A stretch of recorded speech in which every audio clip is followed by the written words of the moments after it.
মূল উৎসে যাবেন, আপনি জ্ঞানের মূল উৎসে যাবেন। এটা দেখবেন না যে আপনার ভাই তার পিছনে কতজন মানুষ ছোটে, না, আপনি দেখবেন আপনার ভাই কার পিছনে ছোটে। আমি একটা মিসাল দিলাম, আপনার ভাই কার কিছু না, একটা মিসাল দিলাম। আপনি দেখবেন না যে ফেসবুকে সেলিব্রিটিরা অমুক তমুক তারা তাদের পিছনে কারা ছোটে। আপনি দেখবেন বড় বড় ওলামায়ে কেরামগণ কার পিছনে ছোটেন, তাকে মুরব্বী মনে করেন। কিছু করলে যতক্ষণ পর্যন্ত আমি মানুষকে না জানাচ্ছি ফেসবুকে, ততক্ষণ ঘুম হচ্ছে না। এই কাজটা দিনী অঙ্গনের মানুষরা এখন বেশি করছে। পক্ষান্তরে দেশের বিভিন্ন জায়গায় ভেতরে খ্রিস্টান মিশনারিদের তৎপরতা, শুধু এনজিওদের তৎপরতা, কাদিয়ানি মুভমেন্ট, তারপর ইসকনদের তৎপরতা, এগুলো ভিতরে তারা গুছিয়ে ফেললো। অনলাইনে কিন্তু এত প্রচার করে নাই। তারা কাজ করে 100%, প্রচার করে 10%। আমাদের হালত পুরাই উল্টা, 10% কাজ করলে 100% প্রচার করতে হয়। বুদ্ধিবৃত্তিক ভাবে আমরা এখন পরাজিত হয়। তাহলে এই 16 কোটি 20 কোটি মুসলিম প্রধান দেশে ভারতের দালালরা কিভাবে আকারাগিতে বসে থাকতে পারে? আমরা বুদ্ধিবৃত্তিক ভাবে এখন পরাজিত হয়ে গেছে। 2-4টা স্লোগান দিয়ে আর কিছু রক্ত গরম করার কথা বলে, অথবা আবেগের বসে জোশে এভাবে দিন কায়েম হবে না বাংলার জমিনে। একেবারে গোড়ার থেকে আমাদের কাজগুলো করতে হবে, আবার শেকড়টাকে আবার শক্ত করতে হবে। এই জন্যে আমি নসিহত করি, নিজেকেও করি, আপনাদেরকেও করি, যে কাজ বেশি হবে, প্রচার কম হবে। যতটুকু প্রচার করার প্রয়োজন মুনাসিব এতটুকু প্রচার করব, যেটা প্রচার করার দরকার নাই অযথা প্রচার করতে যাব না। কারণ কোনো ক্ষেত্রে অধিক প্রচারের কারণেও সমস্যা সৃষ্টি হয়।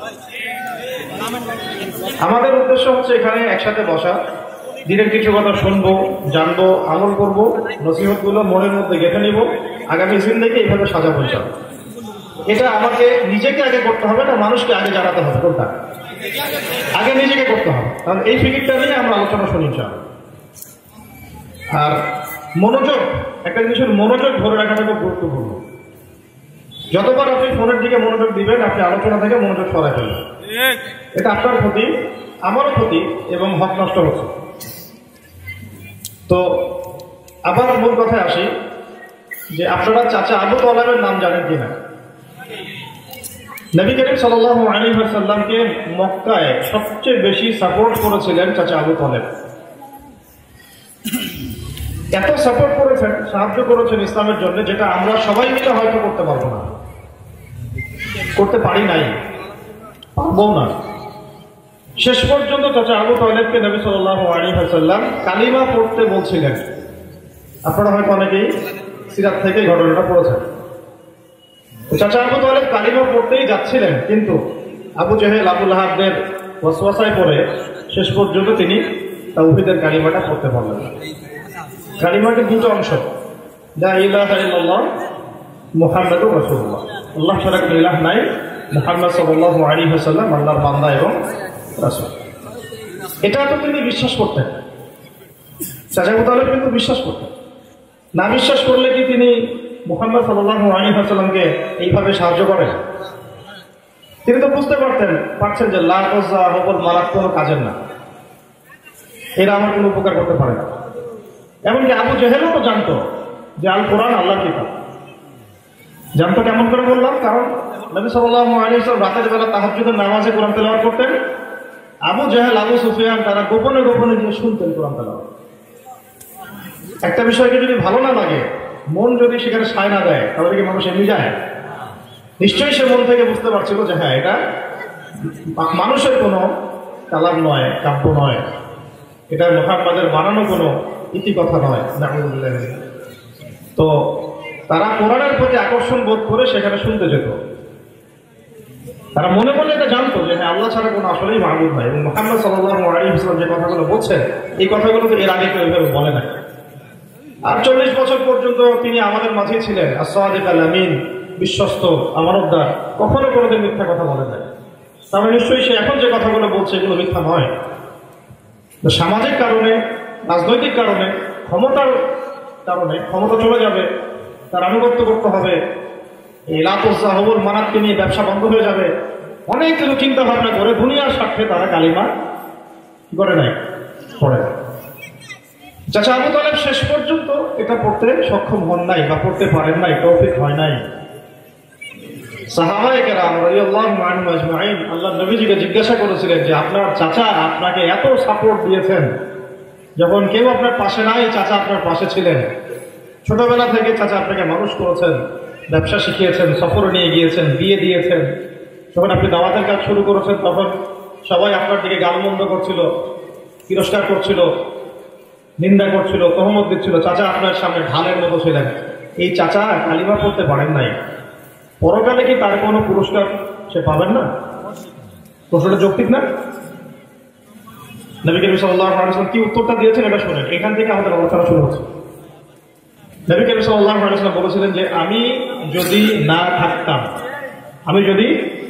না থাকতাম তাহলে আমার চাচাকে জাহান্নামের গভীরে রাখা হতো। যদি আমি না থাকতাম আমার চাচাকে জাহান্নামের গভীরে রাখা হতো। আমার ওসিলায়, আমার কারণে আমার চাচাকে জাহান্নামের সবচেয়ে উঁচু জায়গায় রাখা হবে, যেখানে তার পায়ের এই যে টাকলু পর্যন্ত আগুন পৌঁছাবে। কোন বর্ণনা আসছে যে একজোড়া আগুনের জুতা পরিয়ে দেওয়া হবে, এতেই তার মগজ টকবক করে পড়তে থাকবে। বলি নাউযুবিল্লাহি মিন যালিক। আমি বুঝাতে চাচ্ছি আপনাদেরকে, মুসলিম পরিবারে জন্মগ্রহণ করতে পারাটা, কালিমা লা ইলাহা ইল্লাল্লাহ মুহাম্মাদুর রাসূলুল্লাহ সাক্ষ্য দিতে পারাটা, আল্লাহ পাক যে আমাকে আপনাকে জিজ্ঞাসা না করেই আমাদেরকে মুসলিম বানিয়েছেন, এর কৃতজ্ঞতা আমরা স্বীকার করতে পারব। এই জন্যে চাচা আবু তালেবের মিসালটা আপনাদের সামনে আমি দিলাম যে এত কিছু করার পরেও শুধুমাত্র কালিমার সাক্ষ্য না দেওয়ার কারণে এই শাস্তির সম্মুখীন তাকে হতে হবে কালকে আমাদের মাঠে। অথচ চাচা আবু তালেব একাই যা করেছেন নবী সাল্লাল্লাহু আলাইহি ওয়াসাল্লামের জন্য, আমরা উম্মাহ সবাই মিলেও হয়তো সেটা করতে পারি। আমাদের সামনে তো নবীজিকে গালি দেওয়া হচ্ছে, আমরা তাই কিছু করতে পারি। আমাদের সামনে নবী সাল্লাল্লাহু আলাইহি ওয়াসাল্লামের পরেও নবুয়ত দাবি করা হচ্ছে, আমরা তারপরেও কিছু করতে পারছি। আমাদের সামনে তারা দিব্যি ব্যবসা করছে, বাণিজ্য চালাচ্ছে, অর্থনৈতিক ভিত্তি শক্ত করছে, সেই অর্থনীতি দিয়ে আবার আমাদের বিরুদ্ধেই প্রোপাগান্ডা চালাচ্ছে, আমরা কিছুই করতে পারছি। তা আমরা তো চাচা আবু তালেবও হতে পারি নাই, আমরা তো কি হতে পারি নাই, এখন আবু তালেবের মতোই সাহায্যকারী হতে পারি নাই। এই মূল মন্ত্রটা আজকে কলবের মধ্যে গেঁথে নিতে হবে যে মুসলিম পরিবার আল্লাহ জন্মগ্রহণ করার তৌফিক দিয়েছেন, ইনশাআল্লাহ আমি হক আদায় করার চেষ্টা করবো ইনশাআল্লাহ। এর জন্য জীবন দেওয়া লাগলে তাও দিব, কিন্তু মুসলিম পরিবারে হক আদায়ের ঋণটা শোধ করার চেষ্টা করবো। এটার জন্য তো কিছু কাজ তো আছে নাকি, এমনি এমনি কি হবে? তো প্রথম কাজটা ভাই 5 ওয়াক্ত নামাজটা পড়তে হবে। রাজি আছেন কি নেই? ইনশাআল্লাহ 5 ওয়াক্ত নামাজ নাই, তার সাথে দিনের কোনো সম্পর্ক নাই, কোনো তাআল্লুক নাই। একটা হাদিস তো স্পষ্ট যে মান তারাকা সালাতাল মুতাআম্মিদান ফাকাদ কাফার। অন্য হাদিসে নবী সাল্লাল্লাহু আলাইহি ওয়াসাল্লাম মুআয বিন জাবাল রাদিয়াল্লাহু আনহুকে বলেছিলেন যে মান তারাকা সালাতাল মুতাআম্মিদান ফাকাদ বারিয়াত মিন যিম্মাতিল্লাহ। যে ব্যক্তি ইচ্ছাকৃতভাবে নামাজটা ছেড়ে দিল, সে যেন কুফরি করলো। কি করলো? কুফরি করলো। ফাকাদ বারিয়াত মিন যিম্মাতিল্লাহ, সে আল্লাহর জিম্মাদারি থেকে মুক্ত হয়ে গেল। আল্লাহর কোনো জিম্মাদারি নাই তার উপর। অন্য আরেকটা হাদিস পড়েছিলাম অনেকদিন আগে যে বাইনার রাজুলি ওয়া বাইনাশ শিরকি ওয়াল কুফরি তারকুস সালাহ। একজন আল্লাহর বান্দা আর একজন কাফের মুশরিক, মুনাফিক না কাফের মুশরিক, এদের মধ্যে পার্থক্যই হচ্ছে নামাজ। আজকের মাহফিল থেকে সবার আগে প্রতিজ্ঞা করেন যে আগামী জিন্দেগিতে 5 ওয়াক্ত নামাজ কারো যেন না ছুটে যায়। তরুণ প্রজন্মের কাছ থেকে আমাদের অনেক আশা এবং তাদেরকে নিয়ে আমাদের অনেক স্বপ্ন, কিন্তু আবেগের বশে দিন কায়েম হবে না। এটা জেহেনে বসায় নেন, আবেগ দিয়ে দিন কায়েম হবে না, একটা রাশ অফ ব্লাড দিয়ে দিন কায়েম হবে না, জোশের বশে কিছু করে দিন কায়েম হবে না। খুব কনস্ট্রাকটিভ কাজ করতে হবে, বুঝে শুনে পদক্ষেপ নিতে হবে। সবার আগে নিজের ইসলাহ দিয়ে শুরু করতে হবে। নিজের ইসলাহ দিয়ে শুরু করতে হলে আগেই প্রশ্ন আসবে নামাজের, 5 ওয়াক্ত নামাজ পড়েন কিনা। এই জুমার আগের জুমায় সম্ভবত আমরা আমাদের মুহতারাম ওস্তাদের সাথে একটা মোজাকারা করছিলাম মার্কাজে জুমার রাতে। দাওয়াতের বিষয়ে, কিভাবে দাওয়াতের কাজ করলে বা কিভাবে জীবনযাপন করলে আমরা আল্লাহ পাকের কাছে অনেক বেশি মাকবুলিয়াত পাবো, মানে কবুলিয়াত পাবো। তো উস্তাদকে আপনারা সবাই চিনেন, বাইতুল মুকাররমের বর্তমান খতিব মুহতারাম আব্দুল মালিক দামাত বারাকাত। এই প্রশ্নটা আমরা কয়েকজন করছিলাম যে কিভাবে কবুলিয়াত পাওয়া যায় বলে আপনার কাছে মনে হয়। তা আমি আরেকটু কথা বাড়িয়েই বলছিলাম যে আপনার কাছে কি মনে হয় যে আল্লাহ পাকের কাছে কবুলিয়ত পাওয়ার প্রধান শর্ত কি? নিজের ঈমান, নিজের আমল, নিজের তাসকিয়া, নিজের প্রচেষ্টা, নাকি নিজের মুজাহাদা, না ইস্তেকামা? কোনটা সবচেয়ে বেশি জরুরি? নাকি আল্লাহর জিকির বেশি বেশি করা, নাকি ওলামায়ে কেরামের খেদমত বেশি বেশি করা? কোনটা বেশি জরুরি? নাকি সবগুলোই বেশি জরুরি? আমি একটা প্রশ্ন করেছি, নাকি সবগুলোই বেশি জরুরি? তো 1 মিনিট চুপ করে থাকার পরে তিনি উত্তর দিলেন যে বরং কোন একজন আল্লাহর ওলি বা বুজুর্গ, আল্লাহর কোন বুজুর্গ বান্দার নেক নজর তার চেয়ে বেশি জরুরি। কথা বুঝতে পারেন তাই মনে আপনার? এগুলো তো জরুরি, বরং তার চেয়ে বেশি জরুরি হচ্ছে আল্লাহ পাকের কোন বুজুর্গ, আল্লাহর ওলি, কোন মকবুল বান্দার নেক নজর আরো বেশি জরুরি। কিন্তু আমাদের এই প্রজন্মের আল্লাহর ওলিদের সাথে সম্পর্ক কম, সম্পর্ক বেশি ফেসবুকের সাথে, ইউটিউবের সাথে। ফেসবুক, ইউটিউবে যে সেলিব্রিটি, তার পিছনে জনগণ বেশি দৌড়ায় বেশি। কিন্তু এটা আপনাদের একটা গলত কাজ হচ্ছে। আমি আজকে আপনাদেরকে বলে দিই যে আপনারা দৌড়াবেন কার পিছনে? আপনারা দেখবেন না যে ফেসবুক, ইউটিউবে বা আহলে ফেসবুক ও জামাত তারা কার পিছনে বেশি ছোটে। আপনারা দেখবেন যে বড় বড় ওলামায়ে কেরামগণ কার পিছনে বেশি ছোটে। বুঝতে পারলাম? মূল উৎসে যাবেন আপনি, জ্ঞানের মূল উৎসে যাবেন। এটা দেখবেন না যে আদনান ভাই তার পিছনে কতজন মানুষ ছোটে, না, আপনি দেখবেন আদনান ভাই কার পিছনে ছোটে। বুঝতে পারছেন? আমি একটা মিসাল দিলাম, আদনান ভাই কার কিছু না, একটা মিসাল দিলাম। আপনি দেখবেন না যে ফেসবুকে সেলিব্রিটিরা অমুক অমুক তারা তাদের পিছনে কারা ছোটেন। আপনি দেখবেন বড় বড় ওলামায়ে কেরামগণ কার পিছনে ছোটেন, কাকে মুরব্বী মনে করেন। সেখান থেকে ইলম নেওয়ার চেষ্টা করেন, ইনশাআল্লাহ জীবন দুনিয়া আখিরাত চমকায় যাবে ইনশাআল্লাহ। আল্লাহ পাক তৌফিক দান করেন। তো মূল কথাটা আসি, নামাজ দিয়ে শুরু করতে হবে। এর সাথে দরকার হবে কোন বরেণ্য মুরব্বী ওলামায়ে কেরামের সহবত বা তাদের পরামর্শ ভিত্তিক জীবনযাপন করা। ইনশাআল্লাহ দেখবেন আপনার সবগুলো কাজ বুঝে আসবে ইনশাআল্লাহ। তো মূল কথা কিন্তু আমাদের বাংলার জমিনে দিন কায়েম, এটা প্রসঙ্গটা কি? বাংলার জমিনে আমরা দিনটা প্রতিষ্ঠা করবো কিভাবে? এর শুরুটা করতে হবে কোথেকে? আগে নিজের ইসলাহ থেকে। নিজের ইসলাহের কথা বলতে গেলে প্রথমেই আসবে কোন আমলের কথা? নামাজ। এই নামাজের পরেই আসবে তাহাজ্জুদের কথা। কিসের কথা? আমি আপনাদেরকে বলবো না যে আপনারা 100 রাকাত, 50 রাকাত, 20 রাকাত প্রতিদিন পড়েন, এটা সবাই পড়তে পারবে না। এটা কি পারা যায় প্রতিদিন? হয়তো হয় না, অনেকের হয়তো হয়, তারা সৌভাগ্যবান। যেমন উস্তাদ এটাও বলছিলেন আসলে দাওয়াত এবং দিন কায়েম এগুলো বলতে যা বোঝায়, এর জন্য যে যোগ্যতা সেটা আমাদের এখন হয় নাই, এটাও তিনি বলছিলেন।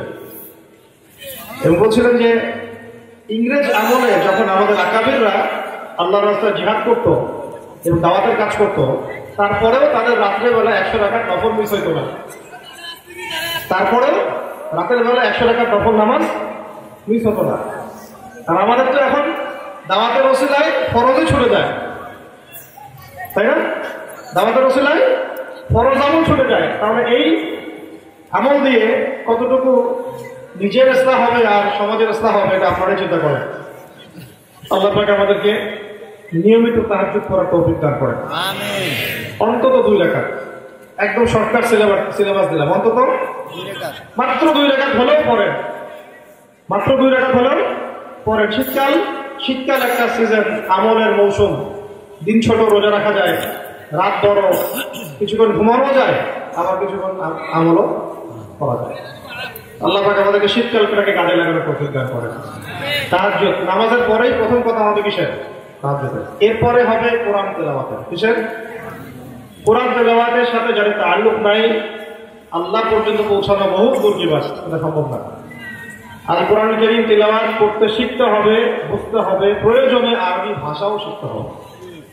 বাংলাদেশের শিক্ষা ব্যবস্থায় যদি স্কুল থেকে নিয়ে মাস্টার্স পর্যন্ত বাধ্যতামূলক ইংরেজি থাকতে পারে, তাহলে বাধ্যতামূলক আরবিও থাকা চাই ইনশাআল্লাহ। এটা এমন আহামরি কিছুই না, বরং ইংরেজির চাইতে আরবি আরো সহজ। ইংরেজির ব্যাকরণের যে মাইক ব্যাচ, আপনারা তো পড়েছেন, কিন্তু যারা বসে আছেন তারা তো বেশিরভাগই জেনারেল ব্যাকগ্রাউন্ডের মধ্যে 12, 13, 15 বছর পড়েছে। তো 15 বছরে কত কি পড়ানো হয়েছে আমরা। এখন আপনারা 15 বছর পরে নিজেরাই একটু মুহাসাবা করেন যে ওই শিক্ষাটা কি 100% কাজে লাগছে? যতগুলো গ্রামার পড়েছেন সব কি কাজে লাগছে? ওই যে বাংলা ব্যাকরণের যত কঠিন কঠিন গ্রামার গুলো পড়েছেন, এগুলো কি বাস্তবিক কোনো প্রয়োগ আছে? অঙ্কর যেগুলো শিখেছেন সেগুলো বাস্তবিক কোনো প্রয়োগ আছে? যোগ্য গুণধারী করছে ঘুরে ফিরে, তাই তো? আর যারা অন্যান্য সেক্টরে পড়েন তাদের কথা আলাদা, বেসিক কথা বলছে। তাহলে মুসলিম প্রধান একটা দেশের শিক্ষা ব্যবস্থায় কোরআনের ভাষা আরবি থাকা জরুরি ছিল না? থাকলে আমাদের দেশের বেশিরভাগ মানুষ তখন আরবি বুঝতে সক্ষম হতো, আল্লাহ পাকের কিতাবটা পড়তে বুঝতে সক্ষম হতো। অন্তত পক্ষে তাফসিরে না যায় তরজমা তো বুঝতে পারত। যাদের ভাষা আরবি, যারা আরব, তারা কি কোরআনের ভাষা বোঝে না? নিশ্চয়ই বোঝে। সাহাবায়ে কেরাম রাদিয়াল্লাহু আনহুম আজমাইন, তাদের মধ্যে এমন একজন ব্যক্তিও কি ছিলেন যিনি কোরআন বুঝতেন না? বলেন, সবাই কোরআন বুঝতেন। অন্যতম একটা কারণ হচ্ছে তাদের ভাষা কি ছিল? আরবি। যদি আমাদের শুরু থেকে প্রাইমারি স্কুল থেকেই আরবি শেখানো হতো, আজকে এসএসসি এইচএসসির বাচ্চারা কোরআন বুঝতে পারত।